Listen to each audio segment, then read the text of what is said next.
രാവിലത്തെ നമ്മുടെ അടുക്കളത്തെ പരിപാടി കഴിഞ്ഞ് കഴിഞ്ഞാൽ ഭയങ്കര വലിയൊരു പരിപാടി എനിക്ക് റൂമിലുണ്ടാവും കേട്ടോ. അത് ആ റൂമിലേക്ക് വരുമ്പോൾ തീരെ അവസ്ഥയായിരിക്കും.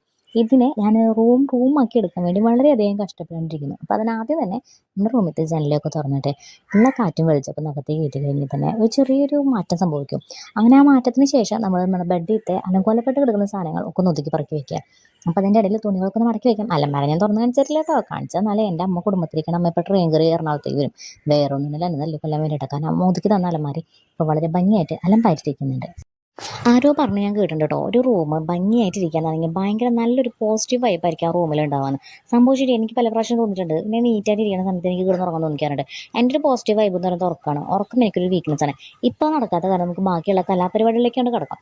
നമ്മുടെ റൂം ഒതുക്കണതിൻ്റെ ഫിനിഷിംഗ് വർക്കിലാണ്. സാധാരണ ഒരു ബെഡിൽ ഒന്നോ രണ്ടോ കൂടി വന്നൊരു 4 തലോണം നമുക്ക് പ്രതീക്ഷിക്കാം. പക്ഷേ ഞങ്ങളുടെ ബെഡിൽ അങ്ങനെയല്ല, നമുക്ക് 6-7 തലോണമുണ്ട്. കാരണം നമ്മുടെ പിള്ളേരുടെ അടുത്തും വലത്തും മുകളിലും താഴെ അങ്ങനെ സകലമാന സ്ഥലത്തും തലോണം വെച്ചിട്ട് അതിന് നടുവിൽ വേണം നമ്മുടെ പിള്ളേരെ നമുക്ക് എടുത്താനായിട്ട്. അപ്പോൾ ആ തലോണകളും പറക്കി വെച്ച് ഇനി എനിക്ക് എൻ്റേതായ കുറച്ച് പരിപാടികൾ ചെയ്യാനുണ്ട്. എൻ്റെ ഞാൻ വിശ്വസിച്ച് എന്നെ ഏൽപ്പിച്ച പണി. അപ്പോൾ ആ പണിക്ക് മുമ്പ് ദേ എൻ്റെ റൂം കണ്ടോളൂ. ഞാൻ ഒതുക്കി പറക്കി ഭംഗിയായിട്ട് വെച്ചിട്ടുള്ള റൂം. ഇനി നമുക്ക് നമ്മൾ നേരത്തെ പറഞ്ഞ പരിപാടിയിലേക്ക് കിടക്കാം. എൻ്റെ ഞാൻ എന്നെ ഏൽപ്പിച്ച പണി അങ്ങനെ തന്നെ ആ പണി ചെയ്യട്ടെ കേട്ടോ. നമുക്കിനി അടുത്ത വീഡിയോയിൽ കാണാം. Tata bye bye, see U.